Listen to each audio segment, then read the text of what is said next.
Hello, my loving YouTube family. I hope you guys are doing amazing. How can I get some more light here? Um, Happy Sunday. I truly miss you guys, and I love our chats here. Um, this is life after no evidence of disease. And, I was thinking, I'm like, you know how I get those messages, and then I know like what to come on here and tell you guys. And I was really thinking, I'm like, wow. God gave me a second chance to live. God gave me a second chance to live, and I have to take this opportunity in every sense of the word and truly make my life meaningful and intentional. Meaningful for me, my daughters, my family, and anything that I do, and make sure everything aligns, and intentional with my time and how I use my time, because time management is very important. I know a few people said, well, not a few people, someone here said like, oh, is she now the queen of time management? No, I'm not the queen of time management. I'm always like trying to be better at it and learning how to manage my time. But it's basically the idea of managing our time and like seizing the day and the things that we have to do, and making sure we give priority and importance to what is in the flow, of the ideal flow of the outcome that we want. So, am I too far? Like, is this dark?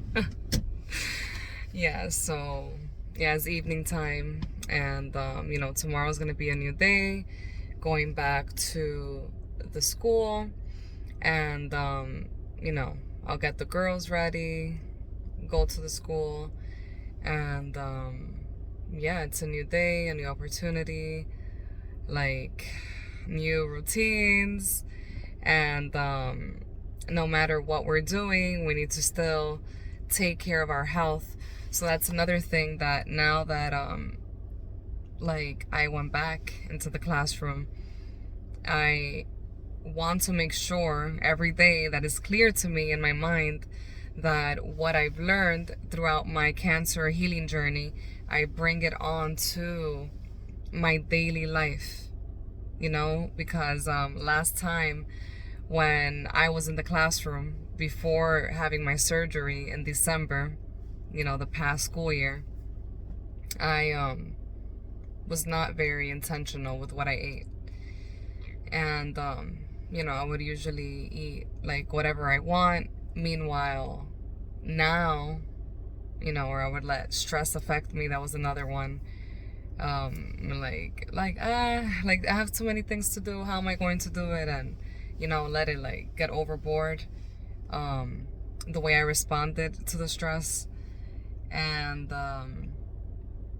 but now that I went back there, I want to make sure that I continue the mindset that I went back with, right?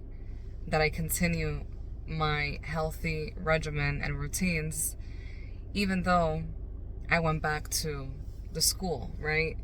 And I always wanted to do a video of like how stressful it was to be in the classroom, but I never had a chance to like do it because I didn't want to focus on that here on my channel. My focus was about, my cancer healing journey, and how the process was of like meeting with the doctors and the different appointments, and the updates and like what the doctors were telling me and things like that. So I guess I never really had the chance like to tell you guys how stressful it can be to be in the classroom. But I know some of you guys know, because you guys have told me in the comment section, like some of you guys are teachers, and it can be a highly stressful environment. But literally, guys, what is worse? What is the worst that can happen? The worst that can happen is death, is dying. So we already know that's the worst that can happen. So everything else should be solvable. Everything else should have a solution. knowing that and knowing how important our health is and how fragile life can be, you know, keeping in mind then like the way we respond to things that are stressful and the way we respond to everything in our life, that is what is important, how we respond to things, you know, and not like just letting the moment like take you. Like, you know, it's good to take a step back and then see how you want to respond to things, because again, we don't want to be stressed out, and we want to get the job done right, and we want to move forward, we want to grow. And as a mom, or as a single mom, let's add, you know, there's a lot for you to manage. And, you know, thank God I have so much support from my family and friends. And, you know, I can say that things could be worse, because things could always be worse, right? And so we have to take a step back and be thankful for what we have. And, you know, for my life, I can say I'm thankful. I'm so grateful. I'm so thankful that I have the support that I have. Because when you're a single mom, or even if you're not a single mom, you still need a lot of hands. You need a lot of hands when you have your kids. Like, there is a lot. But at the end of it, you know, you're still the parent. So, like, a lot still falls on you, you know? And when you're the single mom and the kids are, you're the custodial parent, of course, you have more decisions to make. Even if you're trying to, like, co-parent with the dad, right? You still have a lot more decisions because the kids are mostly with you. So that's one thing. But the point that I'm making is that I'm grateful that I have the support that I have, you know, and any of the support that their dad gives to my girls is also something that I'm grateful for, you know. But yeah, getting back to this second chance to live, like, sometimes I'm like overjoyed overjoyed, like, with this feeling of like gratitude, and you know, it overtakes me, and I feel like, wow, like, LaRuby, you're living your life again. You're living your life again without the worry of cancer, the idea of like cancer floating by you, right? Like, you're living your life again, like, you're in your life again. How amazing is that? Like, how grateful can we be about that? Because just the other day, remember when, you know, sometime not too long ago, they told you only had 1 year left to live. The doctors at MSK told me I only had 1 year left to live. And that felt like terrible. And I really thought I was gonna die. I thought like I was like I thought I was living my last birthdays with the girls, like my last everything that God forbid, I wouldn't see them grow up. And, you know, to be like in my life, living my life, living my life healthy and like working and, you know, being able to even have the peace of mind of like wanting to move forward in a career. It's amazing, and I'm truly, truly grateful for it. Again, like, not too long ago, I wasn't supposed to be here, and I'm here. So sometimes, like, literally, like, I'm driving, or, you know, I'm waking up and I'm like, wow, like, you're living your life. Remember, like, remember when they said you weren't supposed to be here and you're here. And no matter like how tired I am, if I'm like, I wanted to sleep more or something in the morning, I'm like, LaRuby, be grateful, you're here. And I just get like the biggest smile on my face, and I get up. Because can you guys imagine if I didn't have that opportunity to get up and get my girls ready and get myself ready, and then head like to live a purpose other than only like the obsession that I had, like to stay alive, even though I'm still obsessed with that. It's different. It's different. It feels good, like, and I didn't know I would make it. Like, I always like was positive about it, but I didn't know I would actually make it. And I'm here, and I seriously I just want to cry sometimes. I want to cry, like, of the joy that I feel, the gratitude that I feel that I'm here. Like, I really thought it was the end, and that's it. But I thank God that I was able to get the IVs. I had friends help me greatly in the holistic healing, giving me different options of things that I could do to get better. All the carrot juice that I drank and that I still drink, all the celery juice that I drank and I still drink. And I'm just incredibly grateful to be here and having the second chance to live. And I want to take advantage of this opportunity to live, because I know how easily it could be gone. And for a doctor to say that they found something, or, God forbid, of course, and not being able to spend time with your family or see your kids grow up and help them, that would be like devastating. So I just have like this crazy emotional feeling, guys, like, of gratitude. Like, oh my God, I'm alive. I get to live. I get to do life. And I just feel so good. And then I want to thank you guys for being here with me throughout all this time. All those moments that I got on here and I came to tell you guys about my appointments, and I told you guys how I was feeling and the decisions that I was going to make. And every time that I didn't have the strength, but I came on here and you guys gave me strength, and you told me to be positive and to continue going, because sometimes I was just like, is this really gonna work? Is it really gonna work that I had surgery and I'm doing holistic healing? Or is it not? Because you guys know that the doctors recommended I do chemo after the surgery, and I didn't do the chemo. I really took a risk, and I said, with just the surgery, is it possible that I can stay alive and not do the chemotherapy? And it worked. It worked. And you guys know, they told me I'm no evidence of disease, and I'm just so happy, so grateful. And I really could not have done it without my mom, my dad, my brother, my friends, and all of you guys here.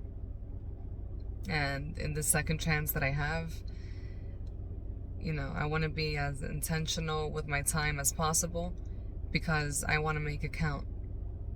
I want to make it count, and I want to make sure I give back to the world, like how important health is, and give back to the world like everything I learned in my cancer healing journey.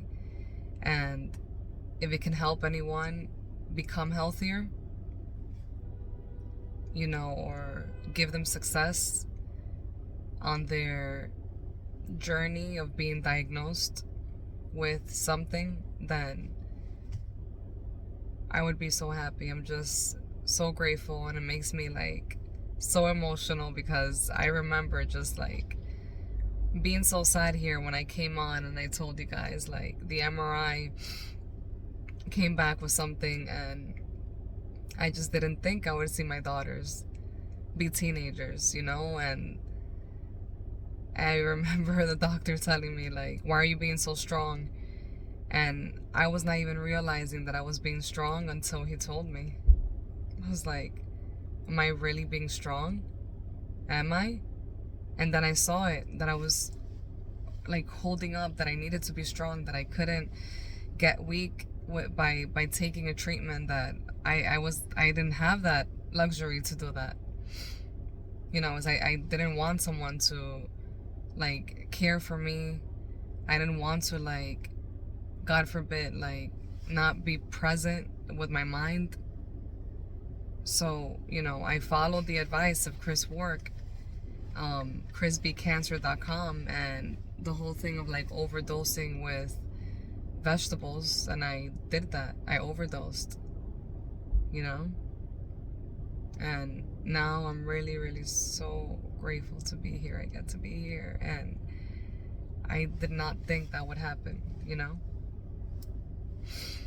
So, thank you guys again for supporting me, listening to me, like, all my stories and everything that happened throughout this journey.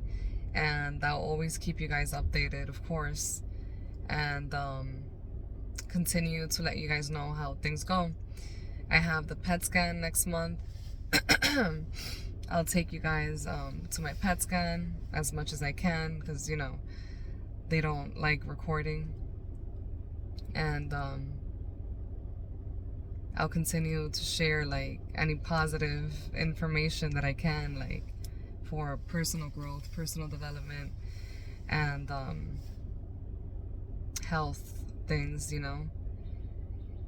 Yeah, as far as health things, you guys know that I still drink the carrot juice, the celery juice, and I have my supplements daily. Sorry guys, I just feel so emotional. Like, I'm so grateful. I'm so grateful to be here, and you know, like, as I'm doing my life, I don't want to forget that I got this opportunity, this second chance to live. And you know, I just, again, like, I want to make it count. I want to make it count, and I don't want to take it for granted. I don't want to take it for granted, because if God allowed me to stay here alive and allowed me to share the story with you guys of what happened to me, then, you know, I hope that I can make it count, like, and not have it be for no reason. I hope that I really had helped someone here, I really did help someone here, could help someone here. And yeah, I just feel like so much gratitude in my heart, and I want to make sure that I continue to do whatever I can to pay it forward, you know, because it's truly a miracle. And yes, I overdosed on fruits and vegetables, but God was with me every step of the way. God was with me every step of the way, telling me what to do, what not to do. And you know, I wish more people were touched by God, and had the opportunity to do things that will strengthen their health, their immune system. Because I know that sometimes it's not easy to do that, because we need money for that. We need money for that, you know, to buy those fruits, those vegetables, to get those IVs. And I was lucky that I had my friends and family being a strong support on my side. And I'm so grateful for everyone that helped me during that time. And now that we're here at the other side, I truly got to see, like, who was there for me. I truly got to see who was there for me when I thought I was going to die. When they told me I was going to die, I got to see who was there and who was not. And now that I'm here at the other side, healthy, no evidence of disease, like, you know, it's almost like I get to, like, step back and, like, look back and see that, you know, see who was present, who was there, and to be healthy at the other side and still be able to share with these people and, you know, share moments with these people, memories. It makes me feel good, because I know they were there at my worst, you know? And those that were not there at my worst, were not supportive, I also see that, you know? But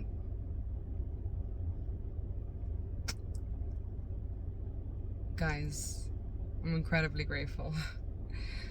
So grateful to God, to you guys, and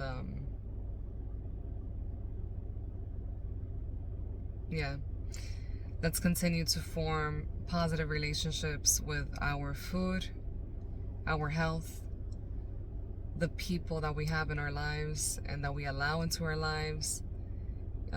You know, sometimes people have to exit out of our lives, and that's okay. That's important, right? And healthy relationships with ourselves and holding ourselves accountable, and knowing that our sleep is important. But I think that, you know, I've been listening a lot to Neville Goddard, and this man that, like, he does like a mind map of the Neville Goddard readings on YouTube, and he explains it. So he's been talking a lot about the ideal flow. And what I think I've learned about the ideal flow is that, well, I learned during my cancer healing journey that sleep is very important. But what I'm starting to see is that also holding ourselves accountable is important, and not procrastinating is important in all areas of our lives. You know, home life, work life, personal life, self-care time, and, you know, like, so to stay on top of everything and not procrastinate also adds, I feel, to the health of our mind and our body. And yeah, so I'm trying to make a balance out of that, because yes, like, sleep is super important, and, you know, that we go to sleep by a certain time, because from 10 p.m. to 10 to 1, I think it is, or 10 to 2, yeah, 10 p.m. to 2 a.m., that's when the cells in our body are regenerating. New cells, you know, new cells are being created. Yeah, that's very important, but what if, you know, to stay in this ideal flow, maybe it'll work for you going to bed at 11 or 12, and then, you know, you're able to, well, not able, you must wake up early, right? If you have kids to get ready and work to go to, and let's say you're still able to stay up and alert when you get up, and you can maintain this ideal flow, right? So I feel like there's a few things to look at to make everything work, right? But I do also like the idea of, like, going to bed by 10, and then if from 10 to 2 is the cell repair, waking up early to get, you know, an extra hour, extra 2 hours to advance in some of your life categories, you know, whether it be home life, chores, or whether it be your work, computer things on your, for your job. So those are things that I'm looking at, you know. And yeah, I see some people here. Yeah, so those are things that I'm looking at, and that's what I mean by always, like, looking how to perfect the schedule. And then also, guys, you have to see how you feel. You know, if one day you feel that you need to be in bed earlier, then you listen to your body and you do that. And if another day you feel like you can stay up a little longer, you do that, so you can hold yourself accountable and get done whatever you need to get done. And then you know, I guess you'll wake up a tiny bit later, whatever room you guys have to, like, waking up later, or going to bed by 10, and then just getting up. Oh, wait, guys. So yeah, guys, where was I? Yeah, that was my brother. I'm like, where was I? So yeah, that ideal flow, and figuring out a time schedule that works best to get done the things that we need to get done. So yeah, guys, yeah, this video is getting a little bit long. I hope you guys enjoyed this video. I love you guys very much, and, you know, remember to stay positive. Everything's gonna be okay. If you guys are going through a diagnosis or a situation, I know it can be hard, but there's always solutions and different things that we can try. I'll see you guys very, very soon. I love you very much. Have the most beautiful, beautiful, beautiful, and amazing day. And see you soon. Bye.